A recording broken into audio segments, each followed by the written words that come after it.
Fruitcake? Yes. Pre-mix. No, it's not pre-mix. It's mixed by Mama Rose. Made by The Mama. butter was made by Mama Rose and the fruits. Messy kitchen table. Ah! Okay, it's Christmas Day. Raining. I just want to get the negative out first. So sad, I just woke up this morning. I was about to work at the house, only to find out that my power tools, all 5 of my power tools were stolen. Well, most of them are broken, but still repairable.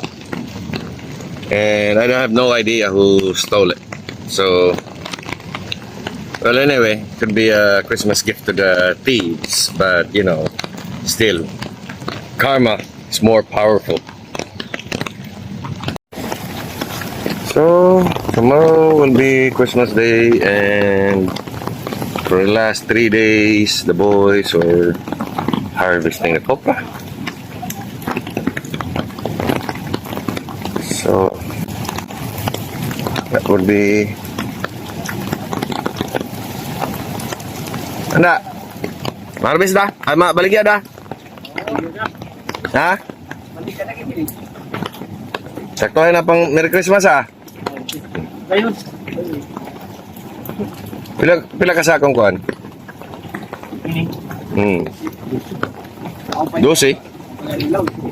Ilang yan niya? Kain. Pag-isip. Ginagawa pa yan. Balisa. So those boys are harvesting the copra and just in time for Christmas. Hopefully tomorrow morning we could deliver. And back here we got the lechon with the one and only lechonero. Oh, kumusta na yun? Hello.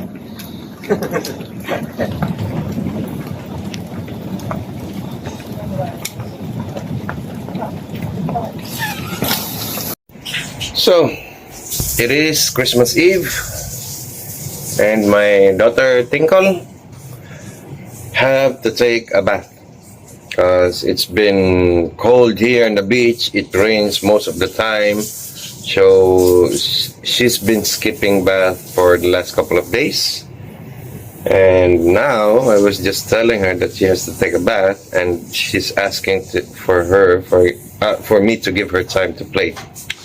Okay, I'll give her that, but it's been half an hour now, so I have to give her a bath, and then it's time. So, excuse me for a little bit. Gotta take care of my kid.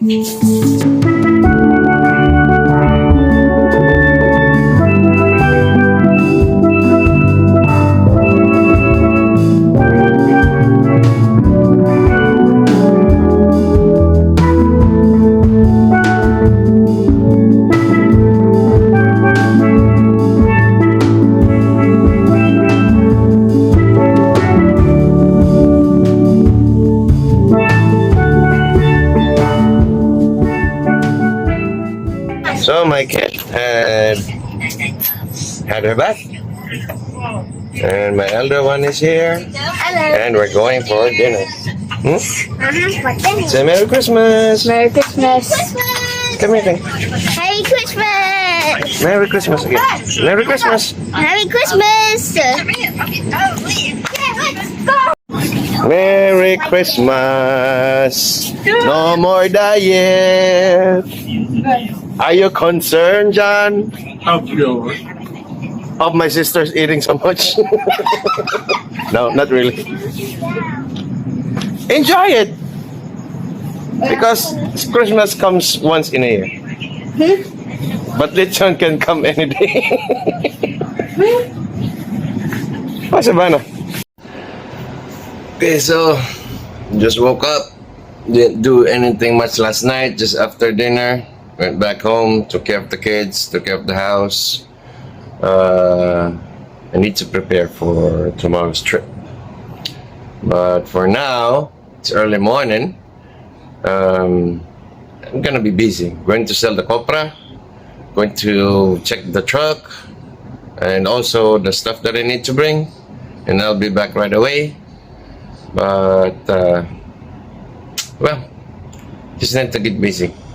I'm sorry I can't show you everything because the time is really hectic. So later, we'll talk to Mama later. So Ma, Merry Christmas. Is this your gift for me? That is not a gift, that's your medicine. Well, Mama hasn't been feeling good for the last 3 days, I think, and blood pressure's going up and down. So now Anxiety disorder. she's fighting her anxiety. And what's your wish for Christmas? Oh, Christmas. I stopped wishing long time ago. Oh, okay. I just want everyone to be happy, contented, and healthy. That's all. Mm-hmm. That's But nice. I want world peace. With all this war, this pandemic, I want something peaceful. That's good. That's simple. And something. You know me, I'm not really materialistic. Mm-hmm. So, okay.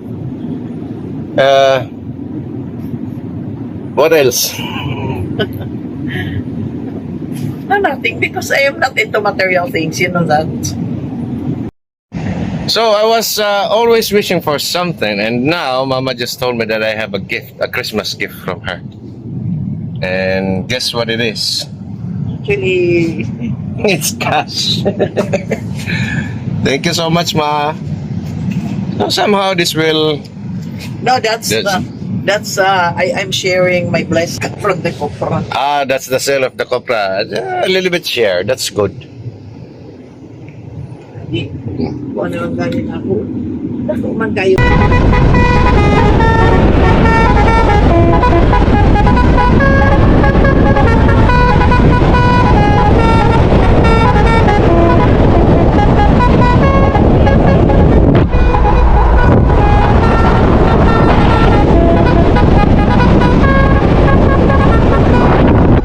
That's the fun ride. You know what? That horn sounds so fun.